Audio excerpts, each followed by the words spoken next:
So I'm just out the front of Max's house. I'm going to take you for a tour, like straight through the front door, so you can see what his house looks like as a book reseller who has nearly 20,000 books listed, and he's got them all listed from inside his house. Okay, so this is walking straight in. I guess this once would have been what would be a lounge room.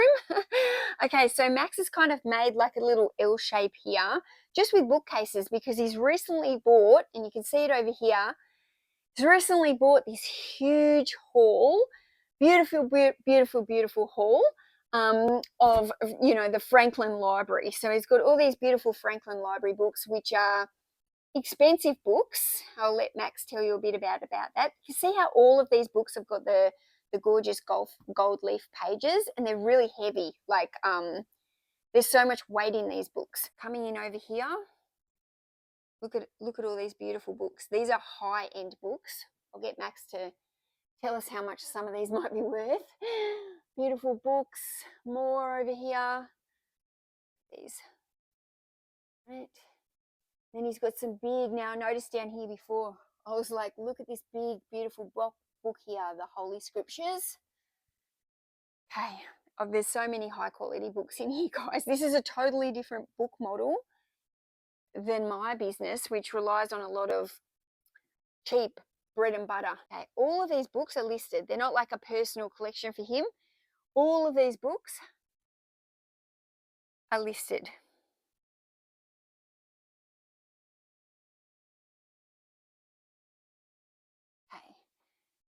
Now, more books up here. Books. So this is Max's eBay room. Okay, so we've got more beautiful books up here. Look at, you can just see they're expensive books, can't you? You can just tell. Beautiful. Over here. More books. Now, this is where he comes in. He's got a lister that comes in and does all his book listings. So Max prices them all and then gives them to the lister. The lister does all the photography and does all the listing for him. Shipping supplies, more books. Max also sells a lot of beautiful artwork and posters, and they're kind of scattered around the house. And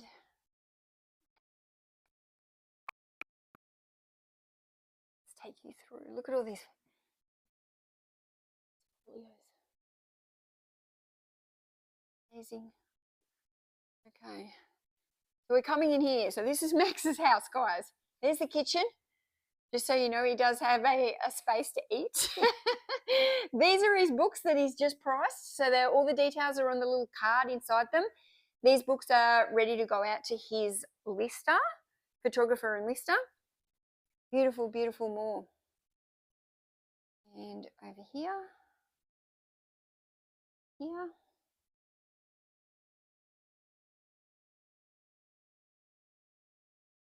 Look at all these books in these beautiful slip cases. Folio Society.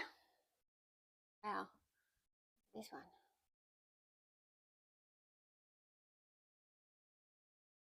Wow. Beautiful. I could see more folios behind here. And yeah, this is his shipping station. So as the books come in, Max picks them straight away, gets them ready, printing the packing label, ready to go. And do we have more over here, Max? Just these? Listed, yeah. Okay, these ones over here are also listed.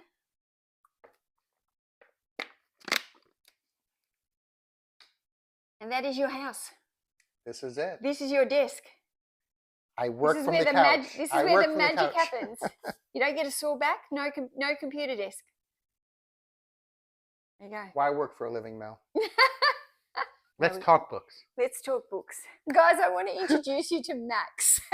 Now, I met Max via Instagram. Mm-hmm. I mean, I remember you reaching out to me saying, ever got any questions about books or rare or antiquarian books? Is that how you say Hard it? to find, Is that how you say antiquarian books. antiquarian Yeah, books? antiquarian. I always feel like I say it wrong. I said, but you'd reached out to me and said, I'm here. I'm an expert in these type of books, and if you I never said expert.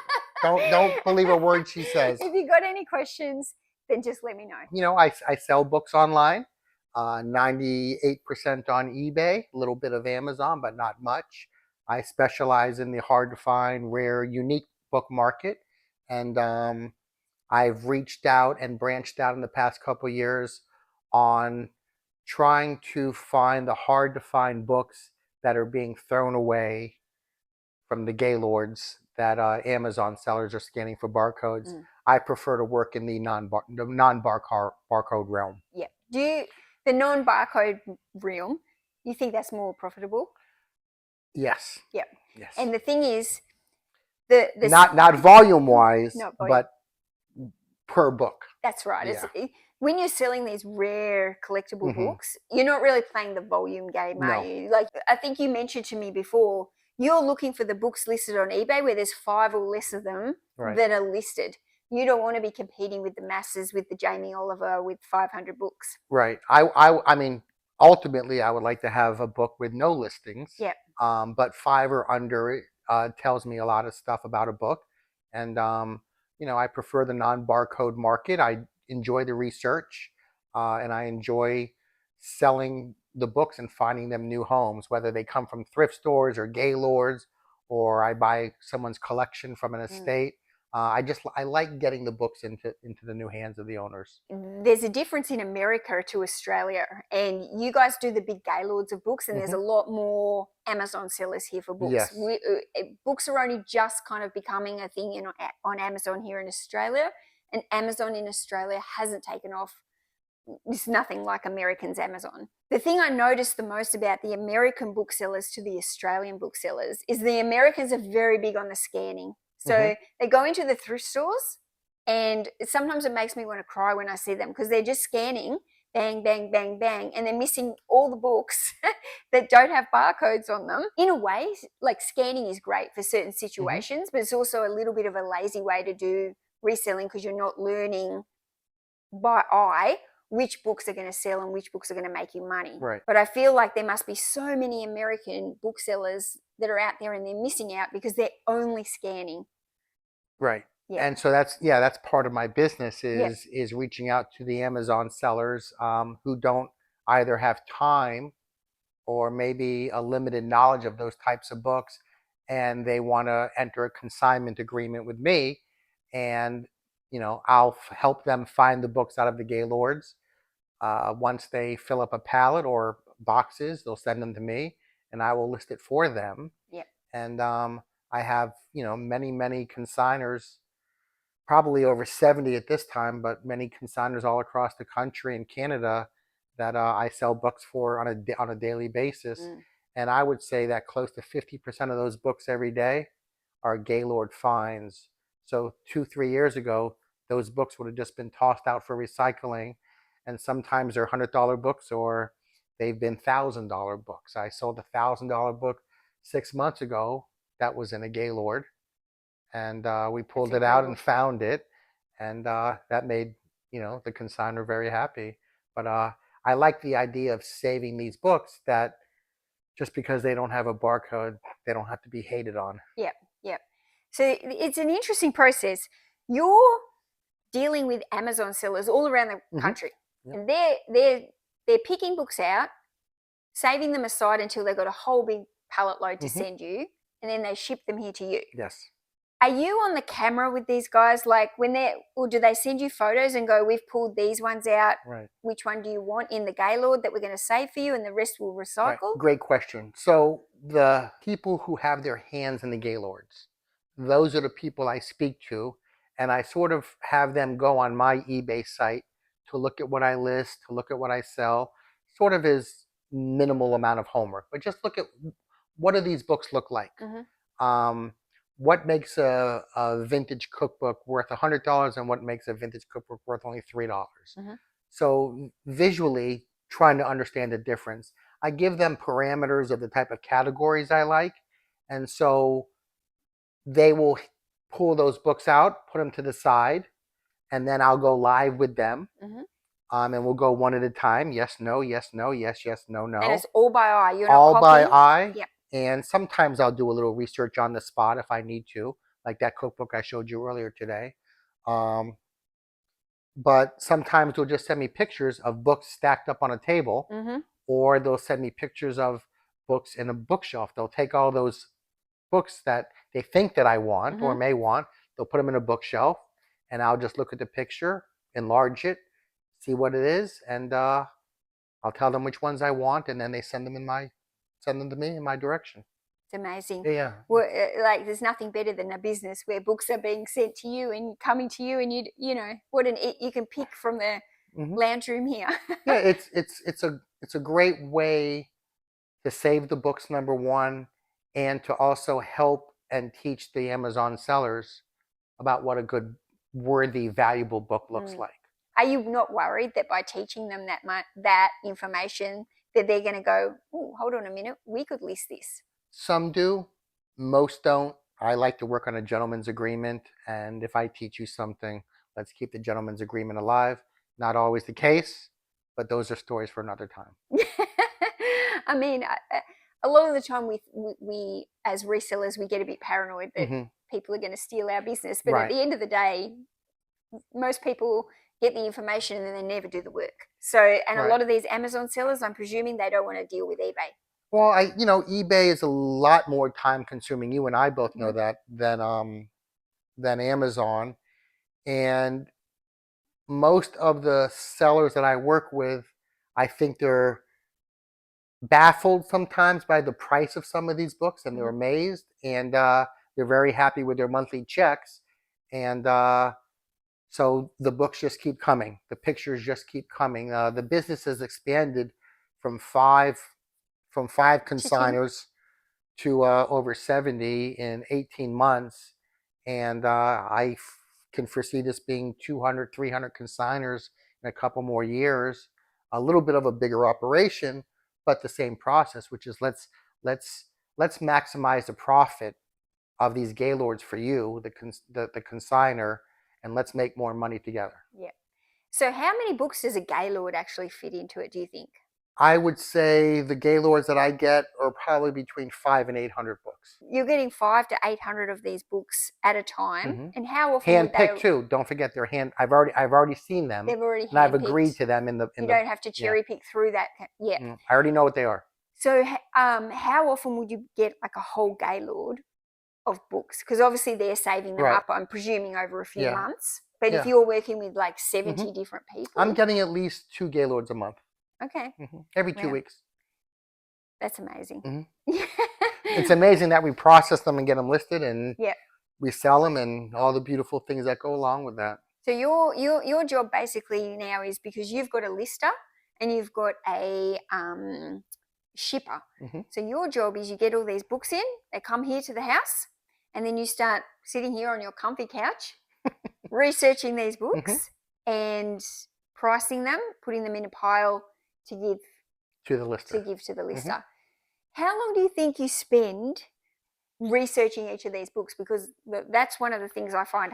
I think that's why I tend to stick with the more bread and butter scanned books, because a lot of them are just so fast to list, and I already can look at them and know that's a $20 book, $25 book. But when I'm picking up these old books and you're just looking at them like, I've got to do so much research on these books, I don't have time. Right. But yeah, I feel like I worked in a rare bookstore for 10 years before the internet, before eBay, and before Amazon.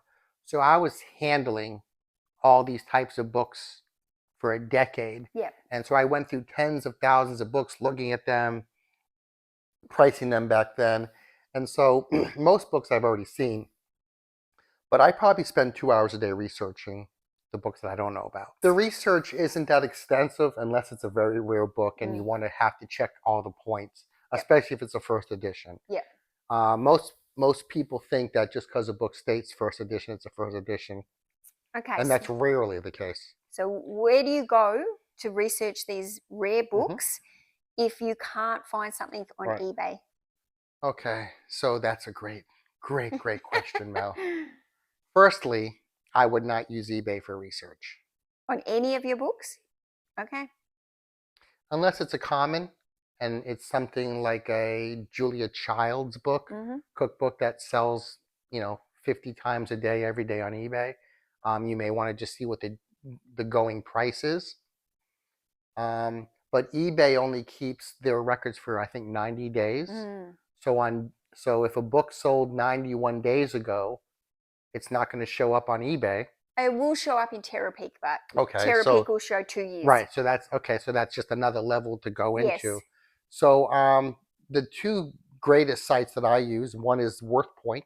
WorthPoint. And the second one is the one everybody knows. AB Books? No, Google. Oh, Google. Okay, radio. Google, yeah. You can just type in Google and you're going to get auction history.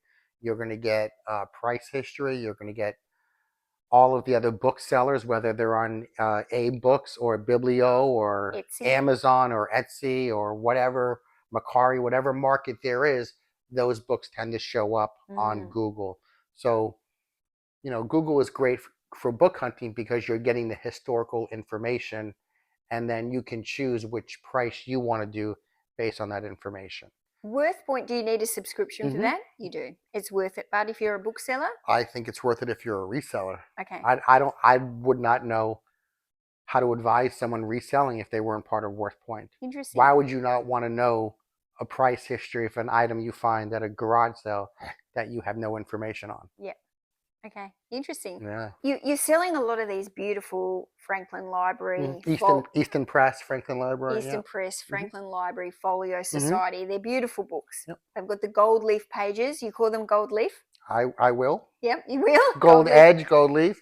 For anyone out there who's just kind of learning books, if you see a book with the gold leaf pages, it's pretty much, it's always going to be a slightly higher price book, do you think? More money went into the production of that book, but in the end and ultimately it's always going to be about subject matter. Yeah. What do you think is the top 5 subjects for books? Great question. Is that hard? Did you think about these questions? 5 is hard, isn't it? Top 5. Top 5. Genealogy,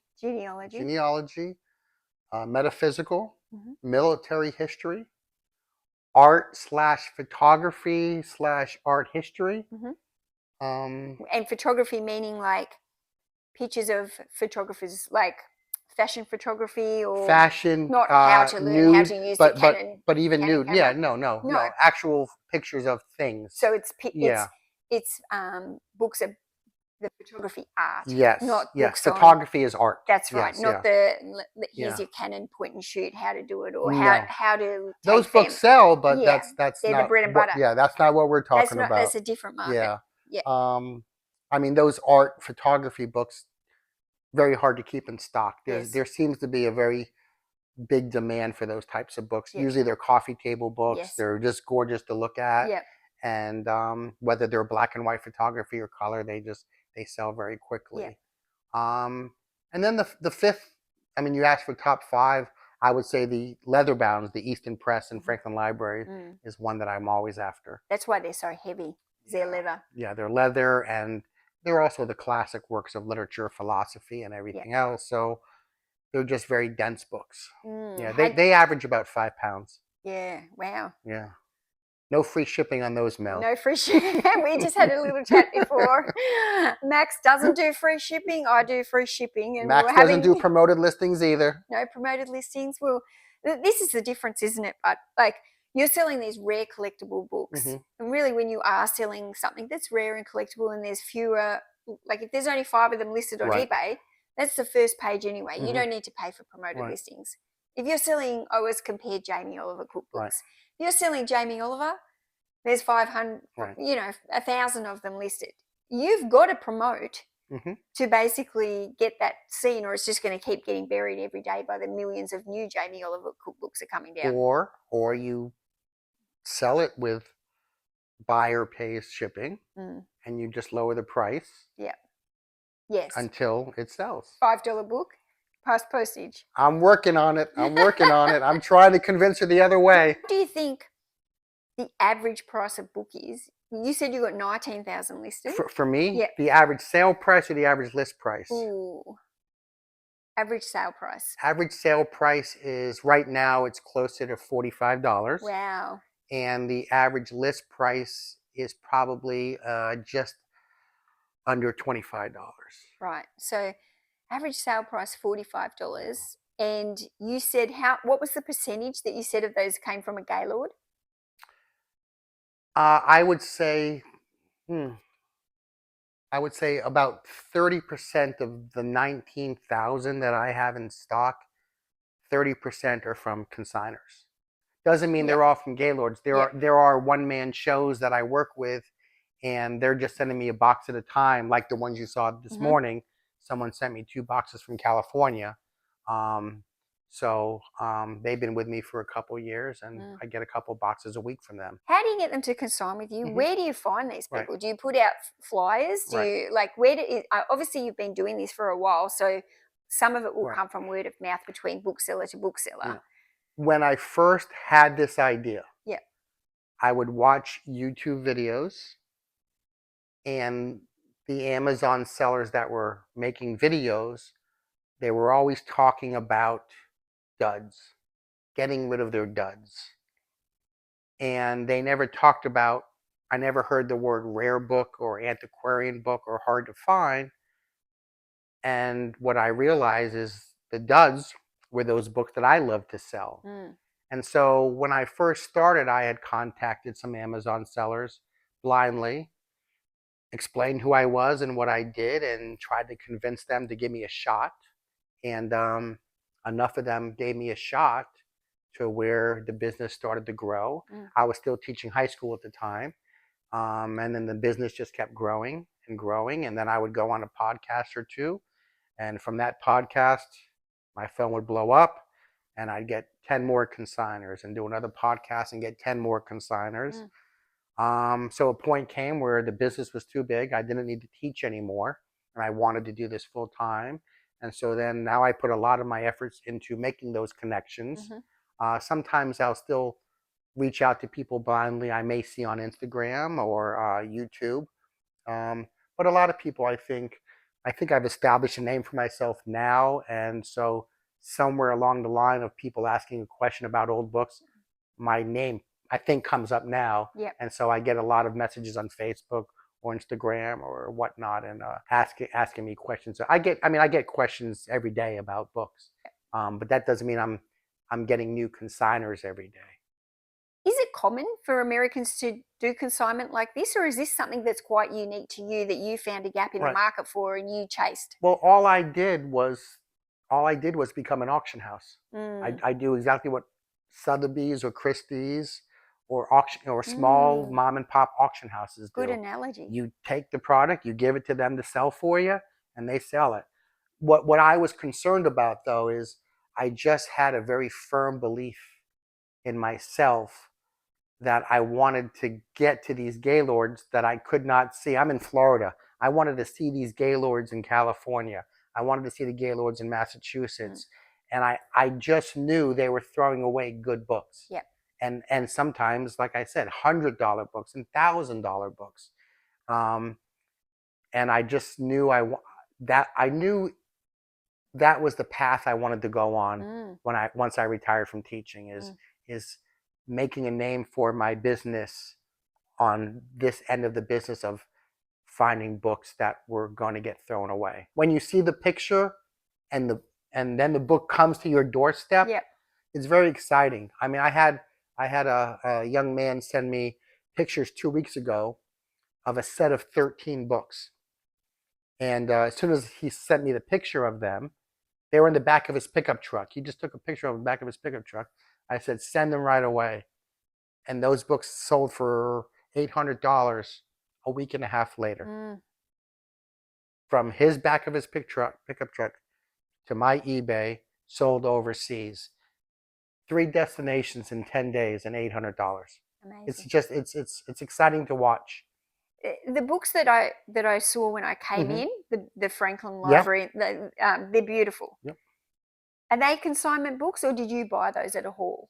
Those were a buy of a haul from Arizona. And was that a deceased estate? Someone had passed away. Yep. They were at an estate sale, and a consigner friend of mine was at the estate sale, and he said, I know I'm not gonna like that. I'm gonna send you this picture, but I'm gonna send you a picture of something. And he sent me a couple pictures of a room where all these books were. And I said to him, to Arizona, I said, find out how much they want for all of them. And it took about 2 weeks To negotiate the to price? negotiate the price. Yep. I was not the highest price. Okay. Someone else had outbid me, so to speak, but they never paid. So their family came back to me, and the deal was done, and the books were delivered from Arizona on 2 pallets. And now they're making a room inside of a room inside my room. So how many came to, Ooh, if there's 2 yeah. pallets, maybe 1,500? No, I think it's just over 2,000 now. 2,000 Yeah, I think books. it's over 2,000, and we've sold about 400 already. Are you already in the Yes. green? Already. Already in the green. So there's still another 1,600 of them to go. Yeah. They're all beautiful. They're going to sell. Yeah, we've sold 2 today already. I don't find these books like this, but you're like, are you looking for that type of Right. book? Because I'm probably looking for a different type of book, which is coming to me. The universe is sending me all the bread and butter books. But you're getting sent. Yeah. You're not attracting all the bread and butter. You're attracting all the Franklin Library. Right. But you make a great point. You're going after what you know. That's right. It's funny. I don't know the bread and butter books. Yeah. I know who Jamie Oliver is, but I don't know all the popular cookbooks. Yeah. But I know the other type of books. Yeah. So we go after what we know. But what I would say to other sellers out there is learn what you don't know. Yes. Learn what you don't know, and you have to take risks. Don't be afraid to take risks, or be afraid, but take them anyways, because what choice do you have? I think I had a similar conversation with Technsports yesterday. And he said, if everybody spent 1 hour a night doing research and learning either the niche that they want to sell in better, or learning something else other than that, and really researching in 3 months. He said 90 days. He said if you research for an hour every night for 90 days, you'd almost be an expert. Yep. He said, and you would be able to come in and dominate that market. You think it's very similar? You must research to whenever learn. I talk to new consigners, I tell them just to type the word book into eBay. Just the word book. And then click on sold, and then click on highest price, and do that every day for a week. That's how you do it. And start looking what does the highest price books that sell every day on eBay look like? Yeah, that's what a do they great look point. like? So you're not scrolling there trying to look at like 9 months worth. No. You're looking on a daily basis. Sure. What are the top? And you could do that with clothing, with shoes. Any category. Any category that you're selling. Look it in, search highest to lowest, and learn about those items that are going to make you. Right. Yeah, what does it look like? And I'll tell you, it doesn't look like Jamie Oliver. And I'll tell you this, Mel. When I sell books for my new consigners, and I say yes to a book they send me a picture of, they'll say to me, how much is that book worth? I'll say, 40 to 60. And they're like, you're not going to sell that. I'll sell it. And then they call me and they're like, I've thrown this book away 50 times. I cannot believe you sold this book. Yeah. So it happens all the time. Yeah. And that's part of the energy that gets me up in the morning, is the excitement and the mystery of not knowing what's going to sell and what kind of conversations are going to happen, because expensive books sell every day. Crazy. And you showed me a book just before, a cookbook, vintage cookbook. No writing on the spine, just a material cover. Is there a specific name for that? Like just a material covered book? Just, there was a small printing. Small printing. They didn't have a lot of money to put towards printing of the book. Yep. And it's a very rare. It had no dust cover or anything, and you told me listed for $6,000. Yep. Most people it has sold away. comps. It has sold comps. Yeah. The last one sold for $10,000, and it was signed. What about these old books that have got the dust covers and they're really ratty, like they're really torn and ripped and stuff? People still want the dust covers even if they're ripped for collectible reasons, or? Well, the dust jacket is part of the book. Yeah. So a book with a dust jacket is always going to be worth more money than without dust jacket. No matter the condition. But a book with a dust jacket in phenomenal condition is going to be worth more than that same book with a dust jacket that's tattered. Yep. So the condition is the skin. It's how the book looks. It's how it appears. And so, yeah, there's a lot more money in books with dust jackets. But that book that we were talking about earlier, the cookbook, that was not issued with a dust jacket. Yep. There was no money other than just printing that book. Yep. That's why, it had a print run of 200, and it's just a very rare cookbook. Yep. And that came from a Gaylord in Atlanta. Yep. Which is not strange because it's a New Orleans cookbook. It's within the vicinity of where that book was published. Yep. That's why I like what I do. The hardest question I find to answer when people come to me with book questions is about how do I know it's a first edition book? How do I know this book? How can I have this book and there's 20 of them? Let's use Harry Potter, for example. Okay. There's that many people say, I bought this Harry Potter and it says first edition. Okay, it's first edition, but it's Australian print, which means it's gone through a million other prints before it's got to Australian. So, yeah, it's a first edition Australian, but it's not like first edition Harry Potter worth a mint of money. The first edition of Harry Potter, though, is a British edition. That's right. Right. So I'm sure you get a different call or question than I do, but I get the calls all the time. Well, this hardcover says first American edition. And I said, well, what's the number sequence? Because the number sequence has everything to do with that as well. Can you explain the number sequence? Well, if the number starts at 25, chances are that's the 24th printing of the first edition. Right. But what the collector wants is the first printing of the first edition. So with 1, 2, 3, 4, 5, 6, 7, 8, 9. And that number needs to be in order. Yes. Yep. Well, but every publisher is different. Yep. Some have descending, some have ascending numbers. So you have to learn what that publisher does for for their company. What if it just says first edition, first printing? Boy, this is good. It is because it's tricky because I know, but this is going to cause a lot of chaos in the YouTube world. There are a lot of sellers out there who will sell the Harry Potter books as first editions, and they're not wrong. It says first edition. But to me, there's a little bit of slyness there, because even though it states first edition, the person who's buying it may not understand what a true first edition is or what the points of a first edition are. And so they think they're buying a first edition for $100 and they're going to save it for their grandchild. Well, the problem is it's not really a first edition, even though it states it. And so, eBay wants to authenticate shoes. Cha-ching, cha-ching. Yeah, eBay wants to authenticate shoes, but they don't want to authenticate books or art. And there seems to be more devious patterns in the art and book world. And I wish eBay would understand. You would like them to authenticate books? Yeah. And art. So would you like them to authenticate any book that's if you're going to claim to sell a first edition, it should be authenticated. It should go through an authentication process as a first edition. I just think it's the safest thing for the buyer. This has nothing to do with the sellers.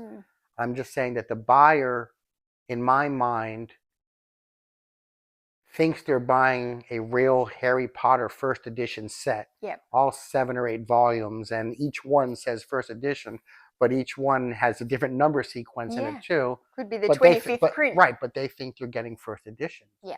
And it's truly not what they think it is. And so sooner or later this will all come to a head. There's some sellers as well. They don't actually know the whole process. Right. They just see first edition. I'm not blaming. I'm not blaming the sellers at all. It is first edition. But eBay wants to go through all the travails of authenticating a pair of sneakers. They need to do the same in the book market. Especially when there's books selling for $6,000. What is the most expensive book that you've got listed? The signed John F. Kennedy book. And that's listed for $19,500. What is the most expensive book that you've sold? I sold not a single book, but a collection of books for $45,000. What? How many? Multiple boxes. Multiple boxes. Multiple boxes. 45,000. Yeah. So there was a lot of profit in that for you? Yep. Obviously. So there's a lot of people that say, why would you sell books? Like, you know, Right. how do you make money off books? They've been saying that for years. Even before the internet, when I worked in a bookstore, they were saying nobody reads anymore, Yep. but we were selling books every day. Now with eBay and Amazon, books are sold by the millions upon millions every day. Yep. It's just people read.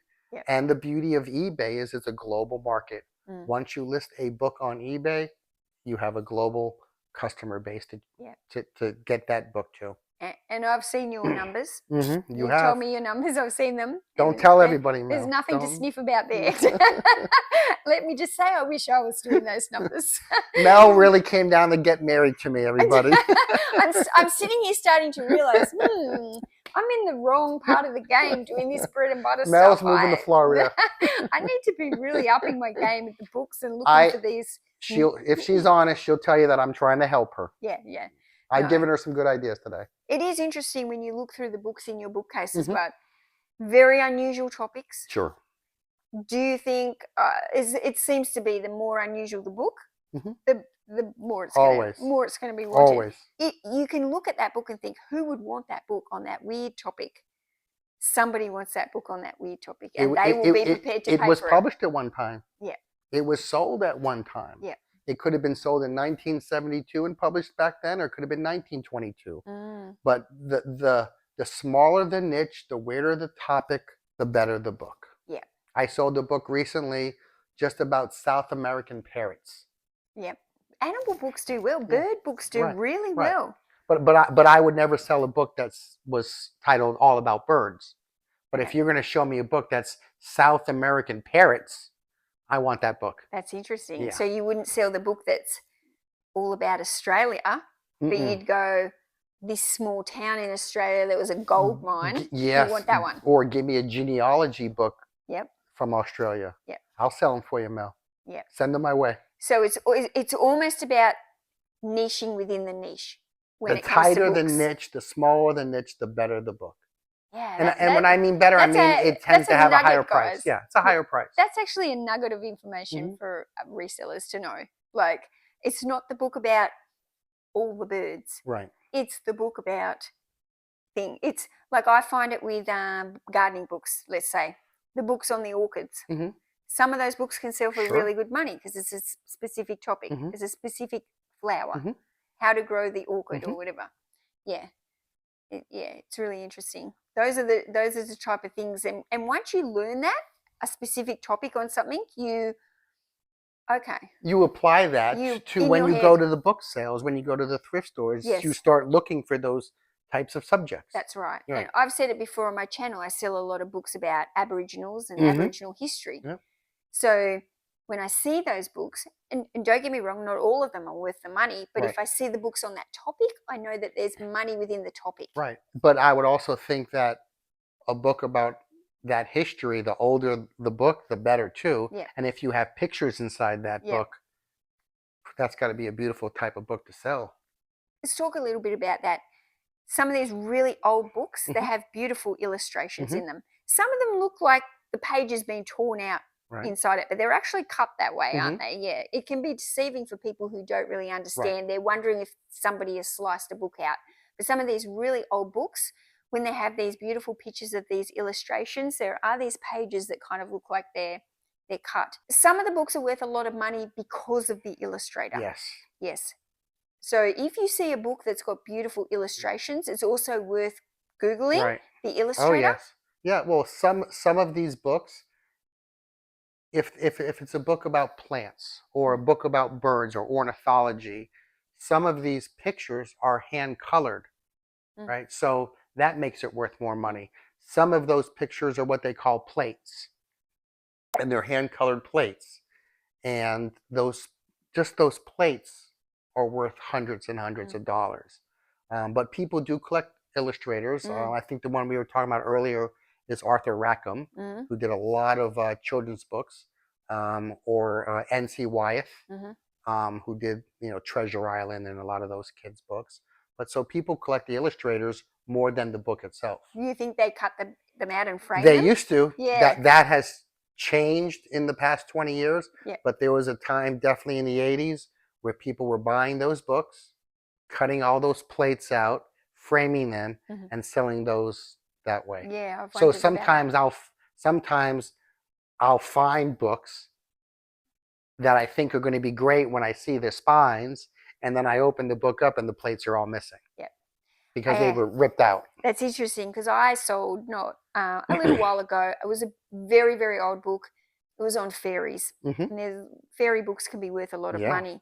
And it had beautiful illustrations in it. And the buyer actually requested that I count it. She knew what exactly she was looking for, and she requested that I count every single illustration in the book to make sure none had been cut out. Yeah. The Wizard of Oz books are the same way. The people who collect Wizard of Oz, they want to make sure every colored illustration or every black and white illustration is in that book. Yep. Yeah. And so you do, as a seller, you do have to count ahead of time, and you can say that in the listing, complete with all 15 plates. Yeah, which you can find out by Google on some of those books. Google. I want affiliate money. Google. The other thing that I think is something worth to mention is we talk about these old books and them being worth a lot of money.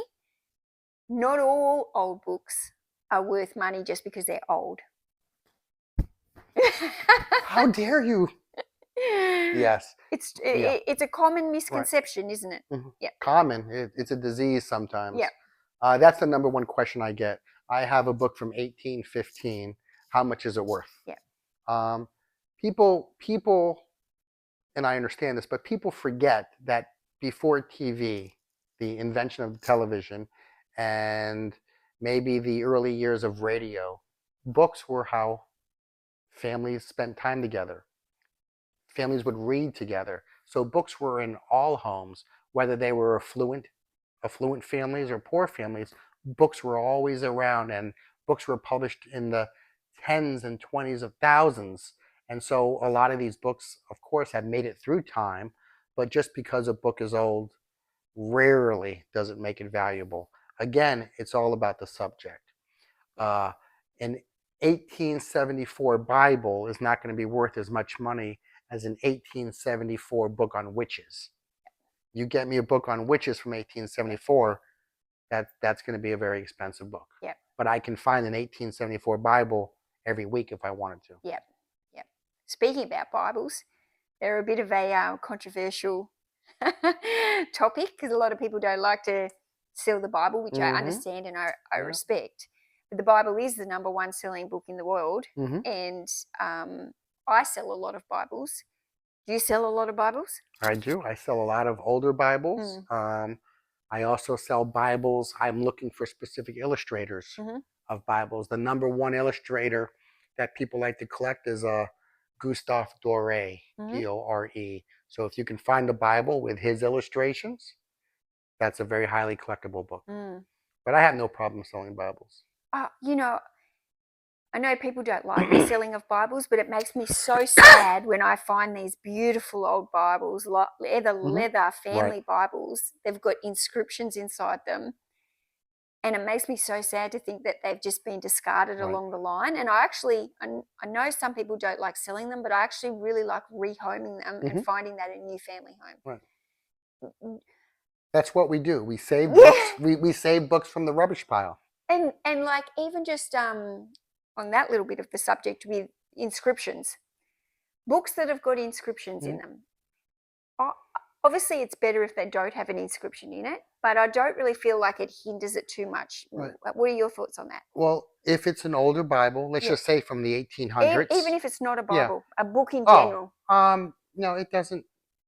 In my market, sometimes the inscription is important. Sometimes the inscription is of somebody famous in that world. And so, I deal in vintage books. Vintage books are going to have some writing in them. They're going to have some torn pages. They're going to have condition issues most of the time. That's just part of my market. I'm not erasing the provenance or the history of someone's name that was in a book.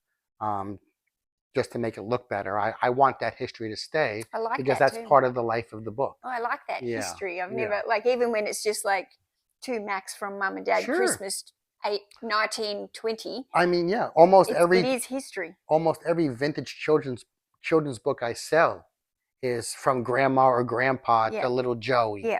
I don't want to remove that. I don't want to slice that page out. I don't want Yeah. to erase it. I hate when it's cut. That's the life of the book.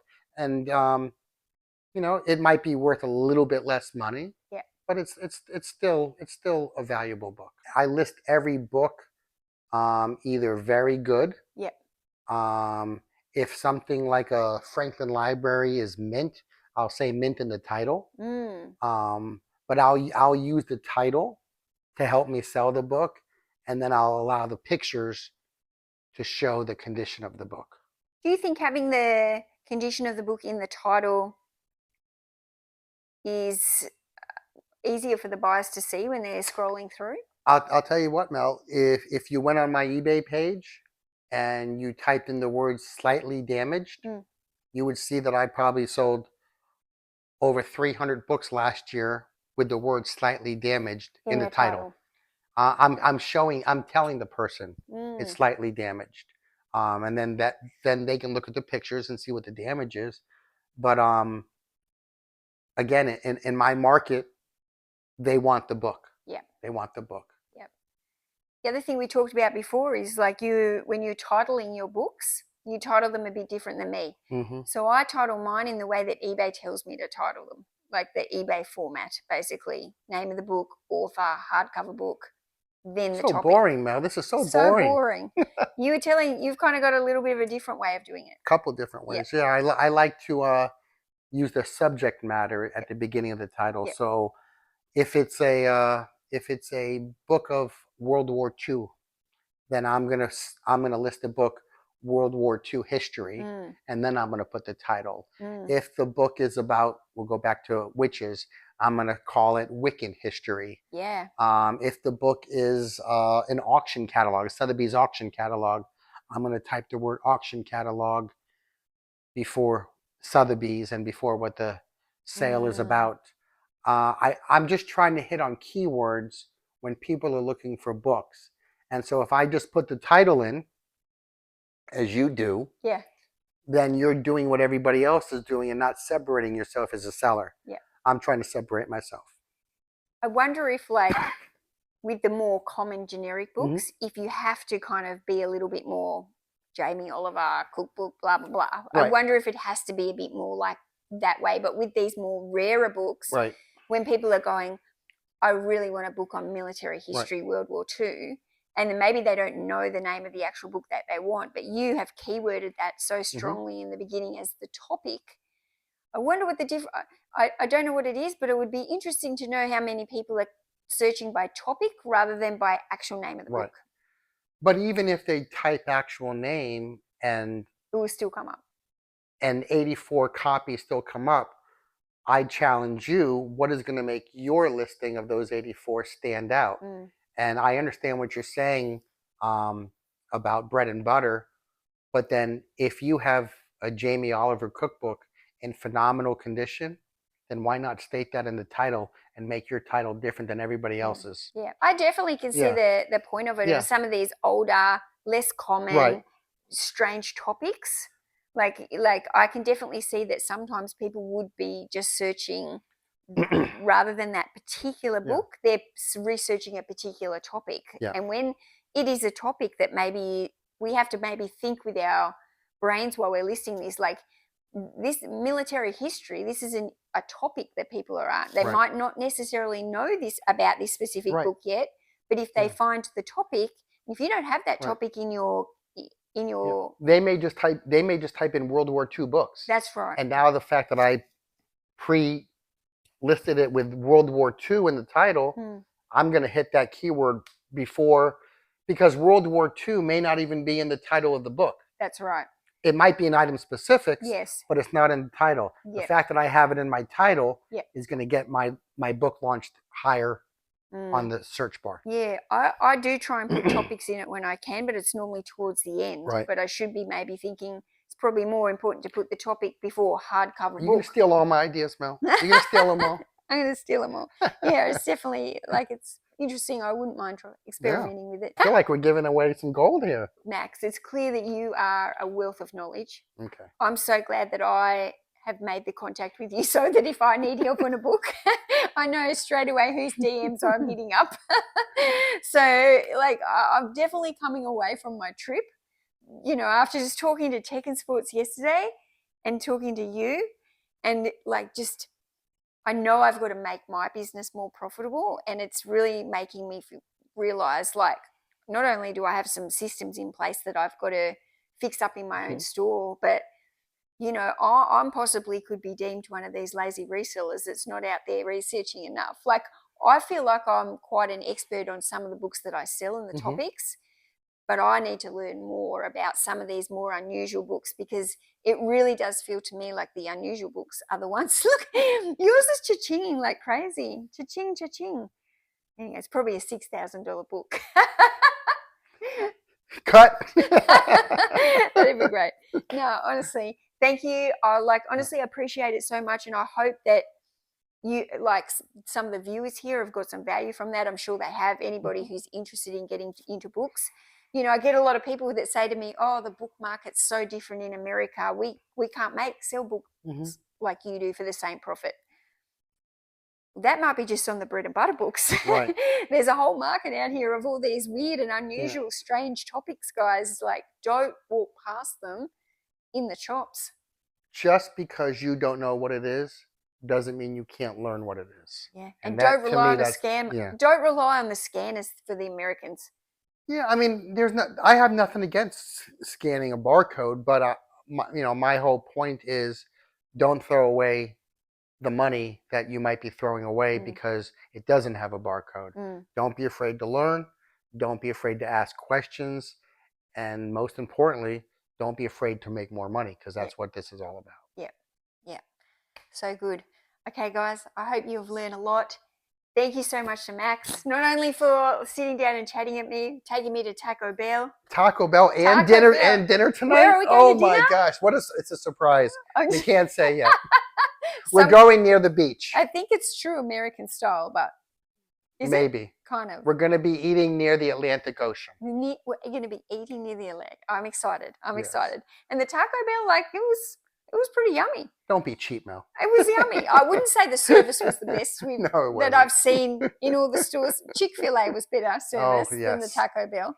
But that's a good commercial for Chick-fil-A right there. And I definitely like the minced taco better than I liked the chicken taco. But it was good. I'm glad that you call it meat and chicken. I'm still questioning that. I will just say, I just called it a taco, and I never call it a taco. It's a taco. You're almost American now. I've been here for 3-4 days, and I'm becoming American. It's time. It's gone from taco to let's taco. Go. Let's get the green card. I'm done. Thanks, Max. Oh, awesome, Mel. Okay. Awesome. Cut. That was awesome, girl. That was awesome. That was so natural talking to you about that.